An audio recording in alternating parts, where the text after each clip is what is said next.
देवकी के दोनों पुत्र चढ़कर आए मथुरा धाम। कृष्ण बलराम दोनों आए चढ़कर मथुरा धाम। 3 दिन जब बीत गए मोति बहुत करो संग्राम। और फिर कहा है उसने अपजीयत अपनी पुरी। गितारी ध्यान देना, भोजराज कंस कह रहा है अपजीयत अपनी पुरी, ठहर न दे कृष्ण बलराम, और तुम जीयत तुम्हारी पुरी, में जाए रहो बैठ बीमार। मैंने अपने जीते जीते तुमको मथुरा में नहीं घुसने दिया, तुमसे संग्राम किया, लेकिन तुम्हारे जीते जीते मैं तुम्हारे धाम के लिए जा रहा हूं। जो परमात्मा के हाथ से मारा जाता है वो बैकुंठ के लिए जाता है। बोलिए गोविंद भगवान की। इसमें कंस की विजय हुई थी।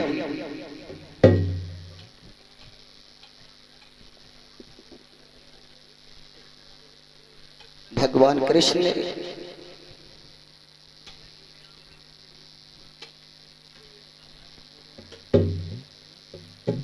उस कालियावन भोजराज कंस का मित्र था, मुचकंद के द्वारा उसे पसंद कराया। जब जरासंध ने 18 बार भगवान कृष्ण को उस मथुरा से भगा दिया था, तब उस जगह भगवान कृष्ण का नाम रण छोड़ पड़ा था। भगवान कन्हैया उस पर्वत पर जाकर के खड़े हो गए। बिंता के पुत्र गरुड़ को बुलाकर कृष्ण बलराम दोनों बैठ करके मथुरा नगर में आए हैं।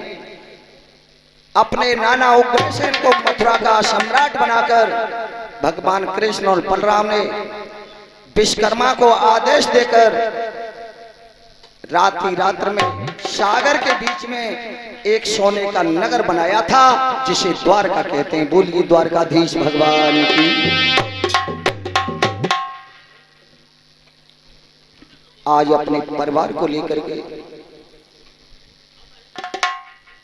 कृष्ण बलराम उस द्वारका में निवास कर रहे हैं।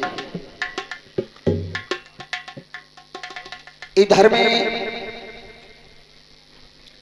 रेवत महाराज की राजकुमारी थी, ध्यान देना, जिनका नाम रेवती था। उनका जन्म सतयुग में हुआ था। मेरी बहन बेटियां हो, सतयुग बीतने पर उनकी लंबाई 7 हाथ की थी, फिर भी उनका विवाह नहीं हुआ। त्रेता युग में राम का अवतार हुआ, फिर भी पति की आस लगाए बैठी रही वो रेवती। सतयुग में 7 हाथ लंबी हो गई।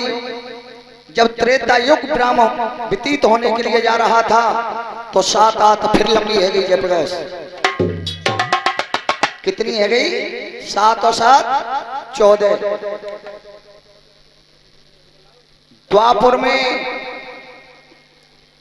द्वापुर का जब अंत होने के लिए जा रहा था, कलयुग आने वाला था, तब भी वो लड़की रेवत महाराज की राजकुमारी अपने पति के लिए आस करती रही। वो द्वापर में आकर के 7 हाथ लंबी फिर हो गई, वो 21 हाथ की हो गई थी। बोलिए तो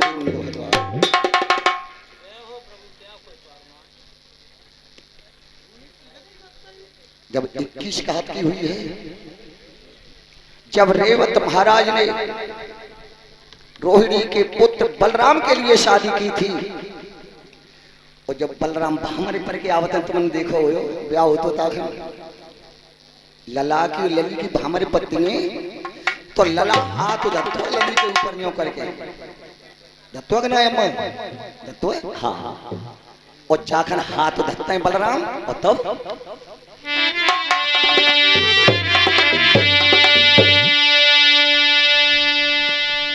आरे पहली भामरी परन लगी,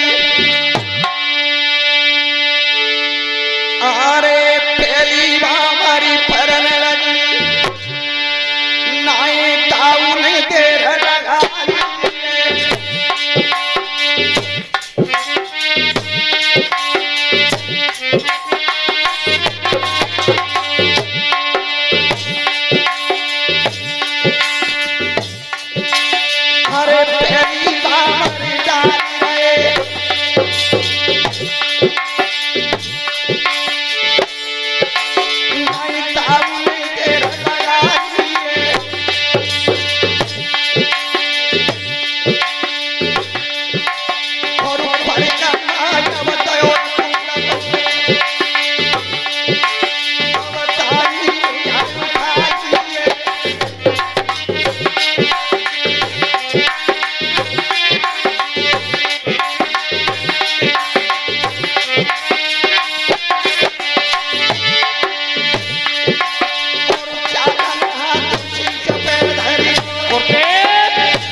जब ऊपर से बलराम ने नीचे के लिए दाब मारी है, पहली भामर फिर के एक युग में 7 दांत बढ़ती थी, और जो पहलो मशक का मारो बलराम ने तो 3 हाथ छोटी कर दी रेवती, और जो 3 हाथ छोटी भई और दूसरी भामर पूरी बनी है।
पौने 3 हाथ छोटी कर देते, दोबारा भामर डालिए, पौने 3 हाथ फिर कर देंगे, 5.5 है, और जो 7 भामर पूरी पड़ी है, 6 भामर डाल के जो 7 ही लाए,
जब हमारे फिरेंगे बलदाऊ ने तो पौने 3 हाथ नीचे को दाग देते, जाकर शीश पे हाथ देता वो घटता रहता था, 3.5 हाथ की रहेगी।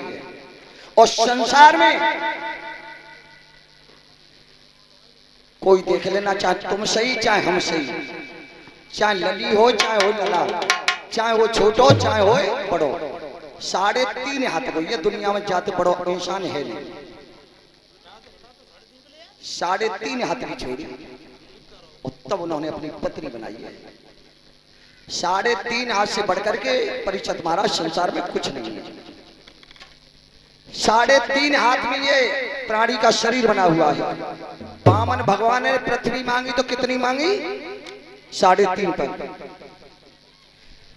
बरना बरने की हमारी पत्ती है तो क्या पत्ती है? आधी आधी पत्ती है, तो बामें 3.5 ही मानी जाती है।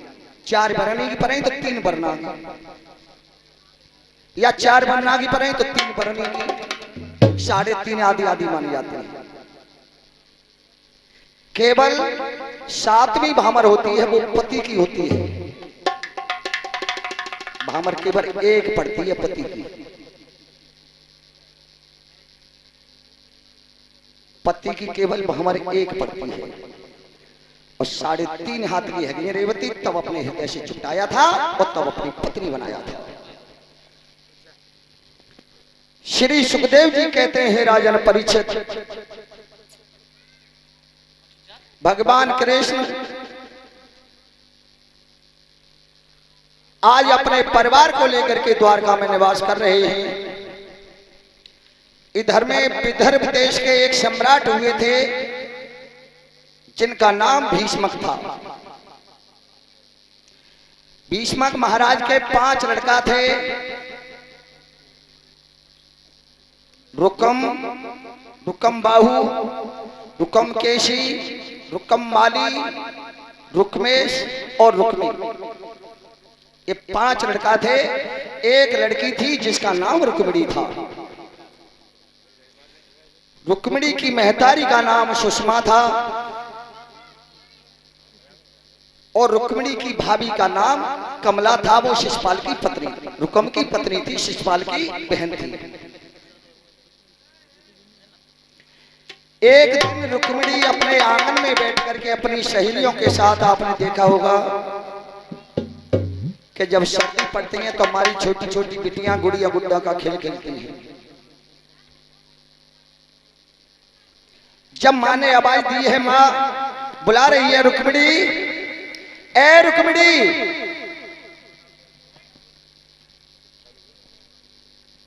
हाँ माँ। ए लड़की क्या कर रही है तू अंदर? मैया मैं अपनी सखियों के साथ अपने गुड्डा की शादी कर रही हूं। एकदम माँ को यह मालूम पड़ा कि मेरी बिटिया गुड्डा की शादी कर रही है तो मेरी भी बेटी गुड्डा के योग्य हो गई है। आज ही अपने पति को बुला करके मुझे उनको बता देना चाहिए। माई तो जानती है कि मेरी बिटिया सियानी हो गई है। बिटिया को सुधारना माँ के हाथ होता है और बेटा को सुधारना पिता के हाथ होता है। कहीं ऐसा ना हो कि कलयुग आ रहा है, मेरी बेटी का कहीं ऊंच नीच में पैर पड़ जाए तो मेरे पति की नाक ना कट जाए। मुझे संसार दोष नहीं दे, मेरे इस परिवार पर, मेरी इज्जत पर कहीं धब्बा ना लग जाए। आज ही बुलाती हूं मैं अपने पति को।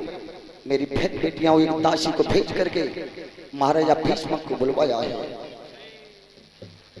आज महाराजा भीष्मक ने अपनी कचहरी बंद कर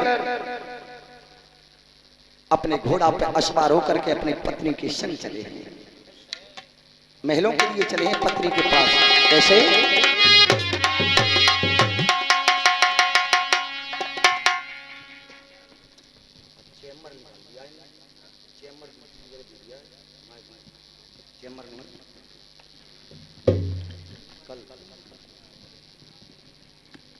कैसे?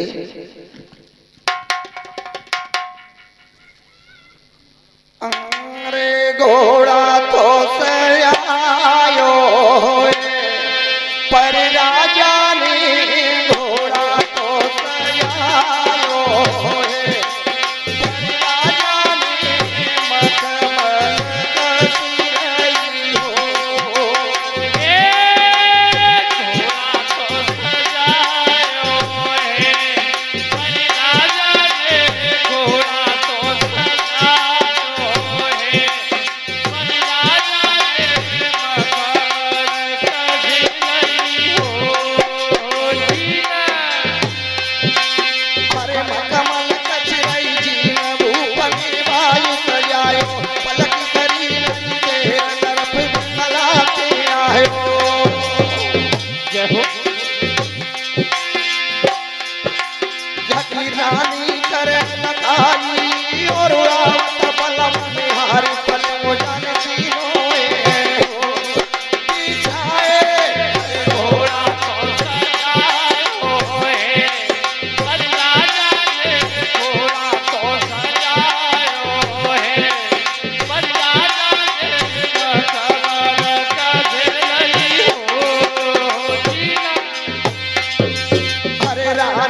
जय हो। जाने पंखा लयो आई और पत्नी घोर प्यार नार तुमसे तो मसल आए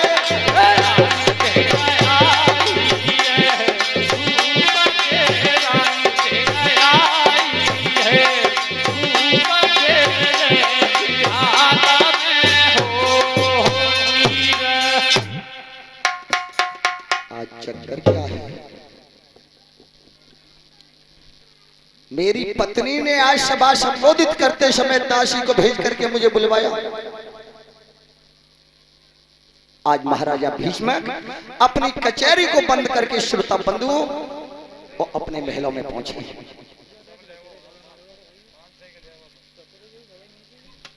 कितना सम्मान किया, अपने पति को पलंग पर बैठा ला, ठंडा लोटा में जल भर के दिया, कंचन की थाली में भोजन दिए और भोजन कर रहे हैं और तब पंखा लेके प्यार कर रहे हैं।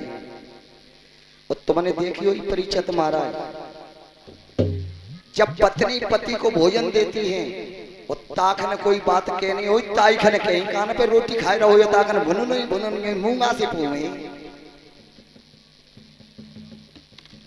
और जब आई है महाराजा भीष्म के सामने तो कहने लगी, भीष्म ने कहा रानी आज ऐसा कौन सा काम पड़ा, दासी को भेज करके मुझे बुलवाया,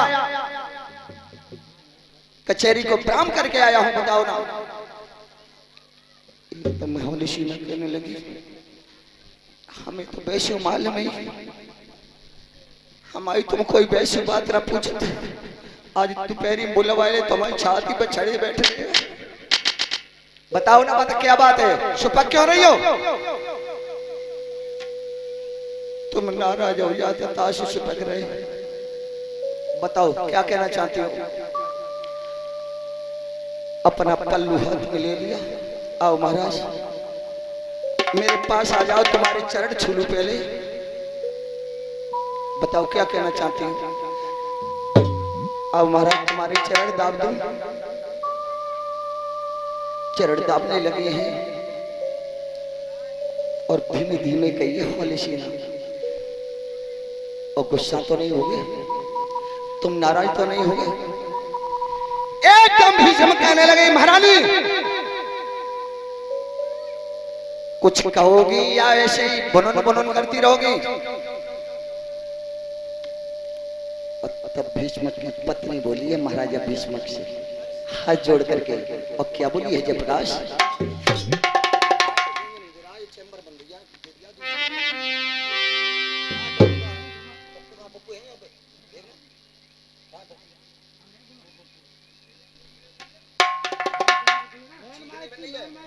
माइक चीख नहीं बन रही आज। हमारे यहाँ से सामान तुमने दूसरी जगह भागवत में पहुंचा दिया निकाल करके।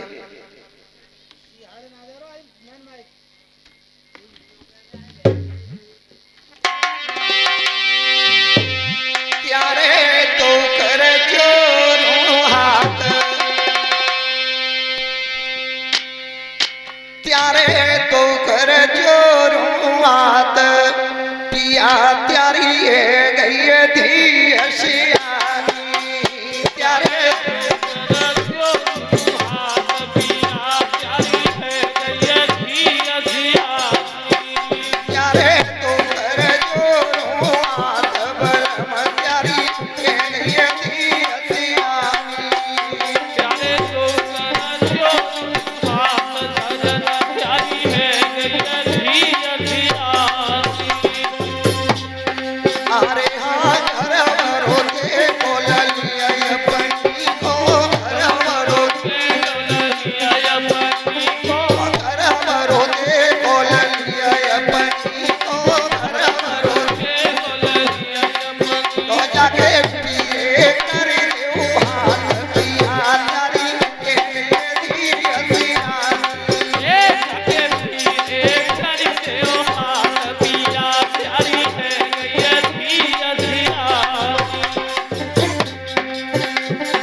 जाने।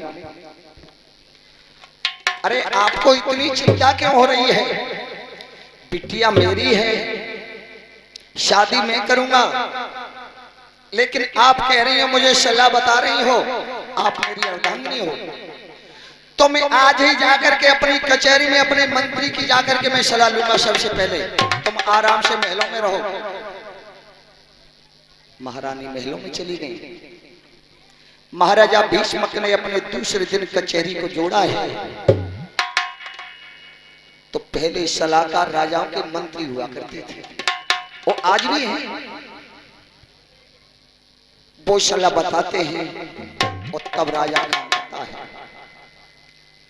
जब कचहरी लगी हुई थी तब महाराजा भीष्म ने अपने मंत्री की सलाह ली और आवाज दी है,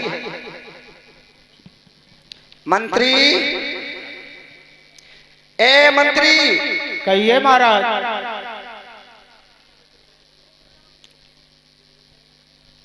कुशल मंगल तो हो?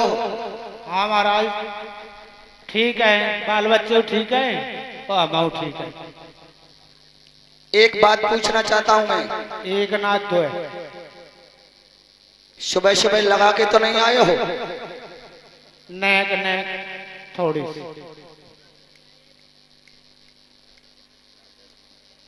तो ये बताइए, इधर ध्यान दो मंत्री मेरी तरफ। बोलिए महाराज। एक हमारे घर पर बिटिया है, हाँ हाँ। वो 11 साल की हो चुकी है। अच्छा। जब लड़की की उम्र 11 साल की हो जाए तो उसकी शादी करने ना चाहिए। वो कन्या होती है 11 साल तक, बताया गया है। कन्यादान कन्या का कर देना चाहिए। और उसका नाम रुक्मिणी है। अच्छा। नाम समझ लिया आपने कि नहीं? का महाराज का कही तुमने कहा? गुड़ी गुड़ी?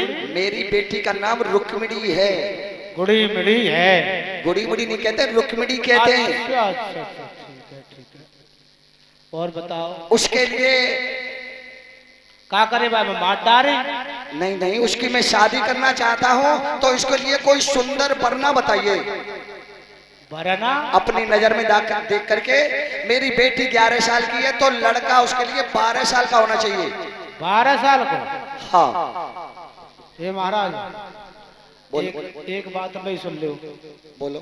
और 6-6 साल के द्वे करते जाए तो कैसे? अरे बिटिया का बर एक होता है, बरनी का बर एक होता है, दो नहीं होते। 6 और 6 12, पूरी 12 साल है जाए। 12 साल का एक लड़का होना चाहिए। एक गोड़ दबावे हो तो एक गोड़ दबावे हो, जो ठीक है। 6-6 साल के ऐसा नहीं। तो आज सुबह सुबह तू दारू पी के आया है और तू मदरा पी के आ रहा है। पहले दिमाग को सोच ले बढ़िया तरह से, ठंडे दिमाग से। अच्छा महाराज, सोच लेते तो मोटी। क्या कहा आपके? कहना सोच लेते।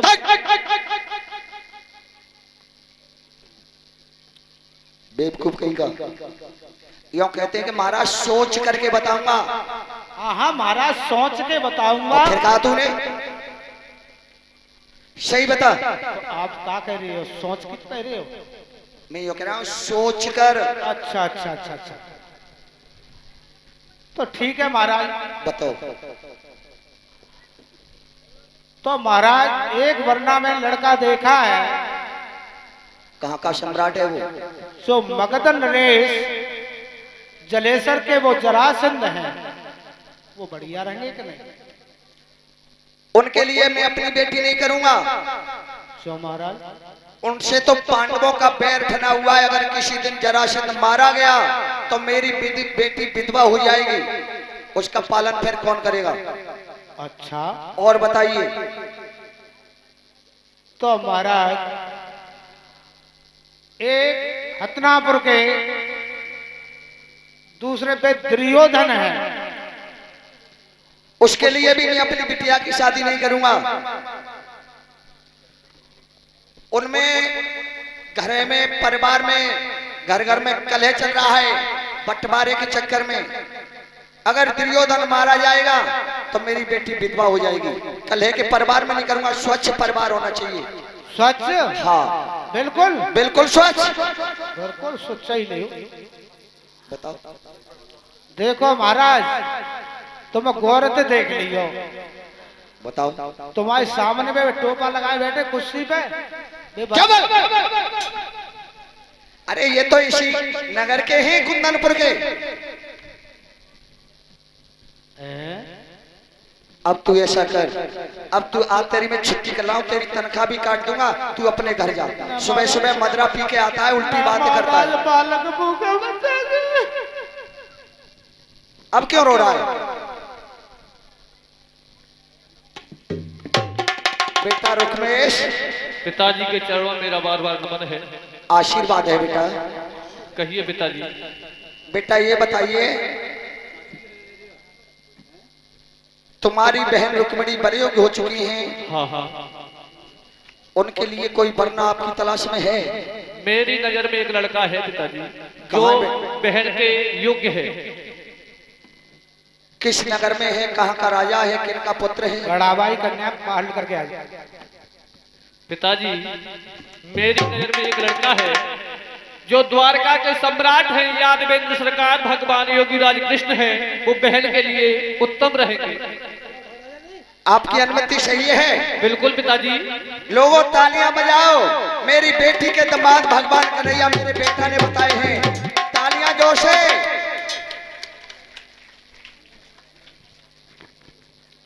महाराज ऐसा न करो। क्या बात है मंत्री, उतर गई क्या? उतर तो गई भाई। इनने जो ताली बजाई कहाँ है? क्या क्या क्या कहना क्या चाहते हो? मैं जो कह रहा हूँ, जो ताली बजाई है इनने, हाँ और इनने ना बजाई। अच्छा। इनने ना बजाई ताली, उनको तो रसगुल्ला एक एक दे देना चाहिए। अच्छा ना बजाए उनने, हाँ, हाँ। और बजाएंगे बिना कितना इनाम दे पाओगे फिर? और जिनने बजाई कहाँ है, तो इन्हें एक गिट्टी परीना इनको टुकड़ा दे दे। क्या कहा? पत्थर को टुकड़ा। दोबारा क्या नाम के? दोबारा बताना। महाराज ये कोई ईट को बजाई कहाँ तुमने? ये तालियां बजाई कहाँ है? उनको रसगुल्ला की जगह पे एक पत्थर को टुकड़ा दे। अभी तेरी कम उतरी है, यानी तू कहना चाहता है कि जिन्होंने नई तालियां बजाई हैं उनको रसगुल्ला, उनको तो लवकेश की दुकान पे से, मलिखान सिंह की दुकान पे से रसगुल्ला दे दिया जाए। ताली नहीं बजाएंगे उनको, और बजाएंगे उनके मुंह में ईंट के रोरा ठोक दिया, ये कहना चाहता है? बिल्कुल बिल्कुल। क्या तू अपनी माँ के उल्टा पहना हुआ उल्टी बात करता है? जब तालियां बजाई जाती हैं जोर से, तब तो भीष्म का पुत्र आया जिसका नाम रुकम था, और रुकम कहने लगा, ए पिताजी। कहिए मेरे लाल। ये तालियां क्यों बजाई जा रही हैं? तुझे नहीं पता है बेटा, आज तुम्हारी बहन रुक्मिणी के लिए वर का चुनाव हुआ है। उस वर के चुनाव में यादवेंद्र सरकार योगी राज कृष्ण भगवान कन्हैया को चुना गया है। भगवान कन्हैया को? हाँ पिताजी तुम्हारी बुद्धि खराब हो गई, 60 साल के हो गए, तुम्हारी बुद्धि सटिया गई। क्यों? ध्यान दे करके सुनो, मैं बता रहा हूँ। सुनाओ।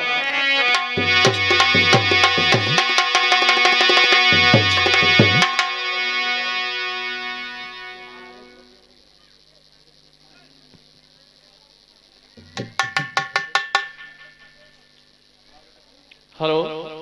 और ये श्रीमद् भागवत